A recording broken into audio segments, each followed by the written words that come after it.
નમસ્કાર વિદ્યાર્થી મિત્રો, મારી યુટ્યુબ ચેનલ ઇંગ્લિશ વિંગ્લિશમાં આપ સૌનું હાર્દિક સ્વાગત છે. મિત્રો, આજનો વિડીયો એ 7મા ધોરણમાં જે નવી અંગ્રેજી વિષય આવેલો છે, આપણે નવી ટેક્સ્ટબુક આવેલી છે, એમાં યુનિટ નંબર 1 કે જેનું ટાઇટલ છે વોટર. એમાં ઘણા બધા અલગ અલગ આપણે સેક્શન આવેલા છે. એમાં આજનો જે સેક્શન છે વોકેબ્યુલરી એટલે કે શબ્દ ભંડોળ, એની આપણે આ વિડીયોમાં ચર્ચા કરવાની છે. બરાબર? તો વોકેબ્યુલરી એટલે શું, તમને પ્રશ્ન થતો હશે, વોકેબ્યુલરી કોને કહેવાય? તો એક સરસ મજાની વાત કહી દઉં કે કોઈ પણ ભાષા છે ને એ આપણને તો જ આવડે કે જો આપણું એ શબ્દ ભંડોળ છે ને એ સમૃદ્ધ હોય. એટલે કે વોકેબ્યુલરી એટલે કે શબ્દ ભંડોળ. જેટલા શબ્દ આપણે વધારે જાણશું એટલી જ એ ભાષા આપણા માટે સરળ બની જશે. તો આપણે આ વિભાગમાં અલગ અલગ શબ્દથી પરિચય મેળવવાનો છે, આપણે એને જાણવાના છે, સમજવાના છે. તો ચાલો આપણે સરસ મજાની શરૂઆત કરીએ કે વોકેબ્યુલરીમાં છે શું. તેમાં પહેલો પાર્ટ એ આપણને આપેલો છે મિત્રો કે સ્ટડી ધ વોટર બોડીઝ. પાણીના જે સ્ત્રોતો છે ને આપણે એનો અભ્યાસ કરો. Arrange the words in order of smaller to bigger. અહીંયા આપણને જે શબ્દ આપ્યા છે ને એ શું છે તો કે પાણીના સ્ત્રોતો છે.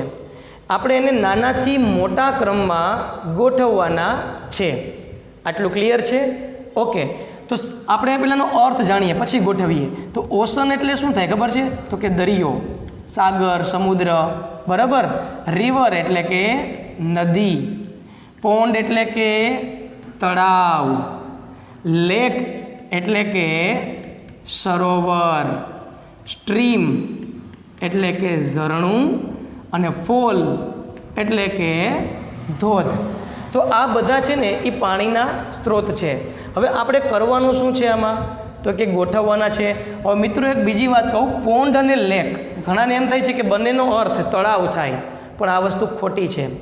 પોન્ડ અને લેકમાં ઘણો બધો ડિફરન્સ છે. બરાબર? આપણે તફાવત શું છે સમજીએ. જુઓ, પોન્ડ છે ને તળાવ એ એકદમ છીછરું હોય. કેવું હોય? એનું તળિયું છે એ છીછરું હોય છે. જ્યારે સરોવર છે ને એ એનું તળિયું બહુ ઊંડું હોય છે. બરાબર? પોન્ડમાં સૂર્યના કિરણો તળિયા સુધી પહોંચી શકે, જ્યારે સરોવરમાં સૂર્યના કિરણો તળિયા સુધી પહોંચી શકતા નથી. એટલે કદની દ્રષ્ટિએ વિચારીએ તો પોન્ડ છે એ નાનું હોય છે, જ્યારે સરોવર છે ને એ મોટું હોય છે.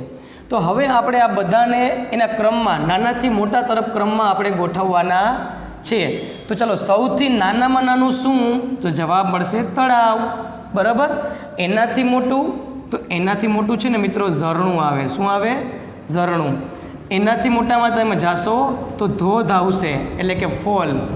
એનાથી મોટામાં પછી સરોવરનો વારો આવે. એનાથી મોટી વાત કરીએ તો નદી આવે, અને નદીથી સૌથી મોટું હોય તો એ છે દરિયો, સાગર. તો આ ક્રમ છે એ ચડતા ક્રમમાં છે. પહેલાં પોન્ડ, બીજું છે સ્ટ્રીમ, ત્રીજું ફોલ, ચોથું લેક, પાંચમું રિવર, અને છઠ્ઠું આવે છે ઓશન. તો આ ક્રમમાં આ એનો ચડતો ક્રમ છે. સમજી લેજો અને સમજવાનું છે. બરાબર?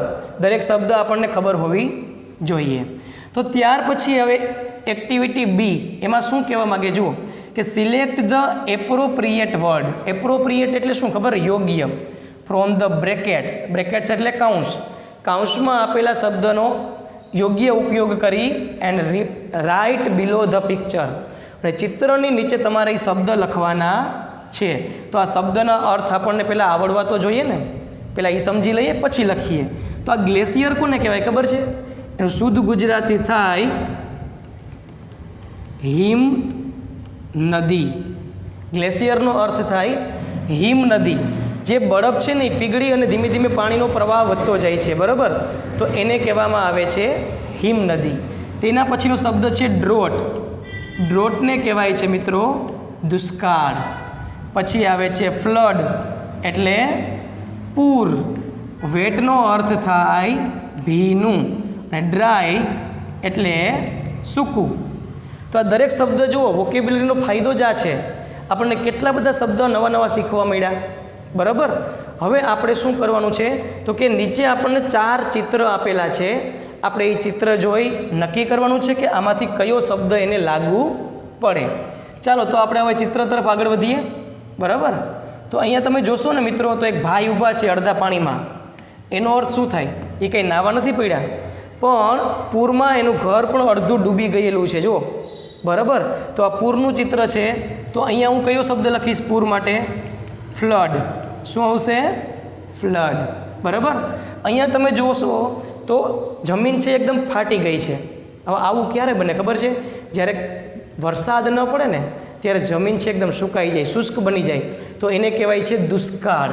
અંગ્રેજીમાં આપણે શબ્દ એના માટે વાપરીએ છીએ ડ્રોટ. શું વપરાય? ડ્રોટ. બરાબર છે. ત્યાર પછી આપણે નેક્સ્ટ ચિત્ર તરફ આગળ વધીએ. હવે આપણે જે વાત કરતા હતા ને હિમ નદીની, એ તમને જોવા મળશે. જો આ બરફ છે એ પીગળી પીગળીને અહીંયા આવે છે. એને અંગ્રેજીમાં કહેવાય છે ગ્લેશિયર. શું કહેવામાં આવે છે? ગ્લેશિયર. બરાબર. અને અહીંયા જો તો આ બેન આખા ભીના થઈ ગયા છે. તો ભીના માટેનો શબ્દ કયો હતો આપણી પાસે? વેટ. તો આ આપણે ચિત્રના આધારે શબ્દ લખ્યા છે. બરાબર. હવે આપણે જોઈએ એક્ટિવિટી સી. હવે સી એક્ટિવિટીમાં આપણને શું કહેવા માગે છે મિત્રો? તો કે ક્લાસિફાય ધ એનિમલ્સ. આપણે અહીંયા પ્રાણીઓના કેટલા બધા નામ આપ્યા છે, આપણે એ બધાને ક્લાસિફાય કરવાના છે. ક્લાસિફાય કરવાનો અર્થ શું થાય? તો કે તેનું વર્ગીકરણ. હવે 3 વર્ગ આપ્યા છે અહીંયા: ડોમેસ્ટિક એનિમલ્સ, વાઇલ્ડ એનિમલ્સ અને વોટર એનિમલ્સ. એટલે કે પાલતુ પ્રાણી, જંગલી પ્રાણી અને પાણીની આજુબાજુ અથવા તો પાણીમાં રહેતા પ્રાણી. તો ચાલો આપણે એક પછી એક જોતા જઈએ. પહેલું આપ્યું છે આપણને લાયન. તો લાયન છે કેમાં આવશે? જંગલી પ્રાણીમાં. કાવ તો એ પાલતુ પ્રાણીમાં આવે, ડોમેસ્ટિક એનિમલ. ડોલ્ફિન પાણીની અંદર અથવા આસપાસ જોવા મળે. બરાબર. એટલે ડોલ્ફિન અહીંયા આવશે. ત્યાર પછી આવે છે એલિફન્ટ. તો એને પણ જંગલી પ્રાણી કહેવાય, કારણ કે તે જંગલમાં રહે છે. ત્યાર પછી આવે છે ગોટ. તો ગોટ આવે છે પાલતુ પ્રાણીમાં. શાર્ક એને તો પાણીમાં જ રાખવી હારી ભાઈ, એટલે એમાં પાણીમાં કરી નાખીએ શાર્ક. ઓકે, શાર્પ નહીં, શાર્ક. પછી આવે છે ડોગ, કુત્તા, પાલતુ પ્રાણી. ત્યાર પછી ડિયર, એ જંગલમાં જોવા મળે છે એટલે જંગલી પ્રાણી, ડિયર. વેલ એને પણ ક્યાં રખાય? પાણીની અંદર, એ બહાર હારા નથી. પછી આવે છે કેટ, એ પાલતુ પ્રાણીમાં આવે છે. ત્યાર પછી આવે છે ટાઈગર. એમ ના કહેતા કે ટાઈગર તો અમે ભાઈ ઘરમાં રાખીએ, બરાબર, એ જંગલમાં હોય છે ટાઈગર. ટર્ટલ એટલે કે કાચબો, એ આવે છે પાણીની અંદર. ત્યાર પછી આવે છે બફેલો, એ પાલતુ પ્રાણીમાં આવે છે, બરાબર. બફેલો પછી છે ઓક્ટોપસ, પાણીની અંદર જોવા મળે. ઓક્ટોપસ એટલે કે 8, ઓક્ટા એટલે 8 થાય, 8 પગવાળું પ્રાણી. બેર, બેર છે એટલે કે શું ખબર છે? રીંછ, જંગલમાં જોવા મળે, બેર. ત્યાર પછી આવે છે હોર્સ, એ પાલતુ પ્રાણી આવશે. એના પછી ફિશ, તો કે મછલી જલકી રાની હે. એના પછી આવે છે મંકી, એને જંગલમાં જ રખાય. ત્યાર પછી આવે છે શીપ, પાલતુ પ્રાણી છે, ઘેટું. અને પછી આવે છે ક્રેબ, પાણીમાં જોવા મળે, જેને કહેવાય છે કરચલો. તો આપણે શું કર્યું? આ બધા પ્રાણીઓને અલગ અલગ ભાગમાં વિભાજિત કર્યા, બરાબર. તો પરીક્ષામાં આવું બહુ વધારે પૂછાય છે. ત્યાર પછી મિત્રો એક સુંદર મજાની એક્ટિવિટી આપેલી છે, એની ચર્ચા કરીએ. તો અહીંયા આપણને છે ને પ્રોજેક્ટ આપ્યા છે. શું છે? પ્રોજેક્ટ. કોણ કયા પ્રોજેક્ટ કરશે આપણે જોઈએ. ચાલો, એમાં ગ્રુપ 1માં શું પ્રોજેક્ટ આપ્યો છે ખબર છે? Collect shlokas about water and rivers. નદીઓ અને પાણી વિશે તમારે શ્લોકને ભેગા કરવાના સંસ્કૃતમાં. Take help of your teachers, એમાં તમે તમારા શિક્ષકની મદદ લઈ શકો. એન્ડ ફ્રેન્ડ્સ, મિત્રની પણ મદદ લઈ શકાય, કારણ કે આ પ્રોજેક્ટ વર્ક છે એટલે આપણે સાથે મળીને કામ કરી શકીએ. You can refer two library books, તમારી શાળામાં જે પુસ્તકાલય હોય તો એના પુસ્તકનો ઉપયોગ તમે કરી શકો. બીજો પ્રોજેક્ટ શું આપ્યો છે મિત્રો? તો કે કન્ડક્ટ એ સિમ્પલ એક્સપેરિમેન્ટ, એક સાદો પ્રયોગ કરવાનો. શેનો? તો કે વોટર ફિલ્ટરેશન. એટલે શું થાય? તો કે પાણીનું શુદ્ધિકરણ, બરાબર છે. થ્રુ કેવી રીતે? તો કે સેન્ડ એટલે કે રેતી. પછી એવું છે ગ્રેવેલ. ગ્રેવેલ એટલે શું ખબર? નાના નાના ઝીણા પથ્થરો. And charcoal. ચારકોલ એટલે થાય કોલસો. શું થાય? કોલસો. તો ચારકોલ, રેતી અને નાના પથ્થરની મદદથી આપણે પાણીને શુદ્ધ કરી શકીએ. એ પ્રયોગ માટેનો એક ગ્રુપ છે. ગ્રુપ નંબર 3 આપ્યું છે, create a water cycle. Motorcycle નહીં હો, વોટર સાયકલ એટલે કે જળ ચક્ર. તમારે સામાજિક વિજ્ઞાન કે વિજ્ઞાનમાં આવતું હોય છે. એનો ડાયાગ્રામ બનાવવાનો છે એન્ડ કલર ઇટ, અને તેમાં કલર પૂરવાના છે. ગ્રુપ નંબર 4 જોઈએ તો કે write down how much water you use per day.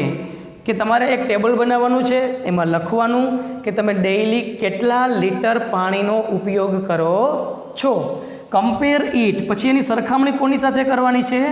With how much water your teacher used to consume at your age. હવે તમારે શિક્ષક જે છે એ જ્યારે તમારી ઉંમરના હતા ત્યારે તે એક દિવસમાં કેટલા લીટર પાણીનો યુઝ કરતા એ પણ લખવાનું છે, અને બંને ટેબલ કમ્પેર કરવાના છે. બરાબર. તો આ એક પ્રકારનો પ્રોજેક્ટ થયો. તો મિત્રો, આ સુંદર મજાનો જે સેક્શન હતો વોકેબ્યુલરી, એ અહીંયા પૂરો થાય છે. મને આશા છે કે તમને આ વિભાગ ખૂબ જ પસંદ આવ્યો હશે. બરાબર. છતાં પણ જો કંઈ પ્રશ્ન હોય તો મને કોમેન્ટ બોક્સમાં જરૂર પૂછજો, હું એનો જવાબ જરૂર આપીશ. અને જો મિત્રો આ વિડીયો ગમ્યો હોય તો લાઈક કરજો, શેર કરજો, સબસ્ક્રાઈબ જરૂર કરજો, અને એક સુંદર મજાની કોમેન્ટ અવશ્ય કરજો. અસ્તુ. જય હિન્દ, જય ભારત.